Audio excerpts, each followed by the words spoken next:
જે કચરો પડેલો છે એ ગઈકાલે ગટર સફાઈનો કોન્ટ્રાક્ટ જે 75 લાખ રૂપિયામાં અપાયેલો એ કોન્ટ્રાક્ટર દ્વારા એ કચરો એક આ આદિવાસી વિસ્તારમાં રસ્તામાં નાખ્યો છે ને બીજે બધેથી એ કચરો એમણે ટ્રકમાં ભર્યો છે અને શું આ આરોગ્યથી છેડા કરે છે.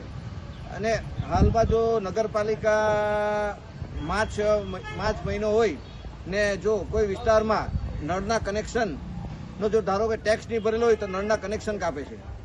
બરાબર, આ વિસ્તારમાં 1.5 વર્ષથી લોકો પાણી નથી મળતું તોય આ વિસ્તારના લોકો ચલાવી રહેલા છે. અને ને જો આ નગરપાલિકાની જવાબદારી છે અને જો આ કોન્ટ્રાક્ટર જો ધારો કે ટેક્સના નળ કનેક્શન જો કપાતા હોય ટેક્સ નહીં ભરો તો આ કોન્ટ્રાક્ટર જે આવી રીતે જો કામ કરે છે તો એ શું એના પૈસા કપાશે કે આમાં બી કોઈનો ભાગ છે? આ કચરો ગટરનો જે એમને જે ગટર સફાઈ કરી એ 12 થી 13 કલાક થઈ ગયા અને વારંવાર કહેતા હાલે એ કચરો ઉચકાટો છે. તો શું આ ધ્યાન અમારે આપવાનું હોય કે નગરપાલિકાએ?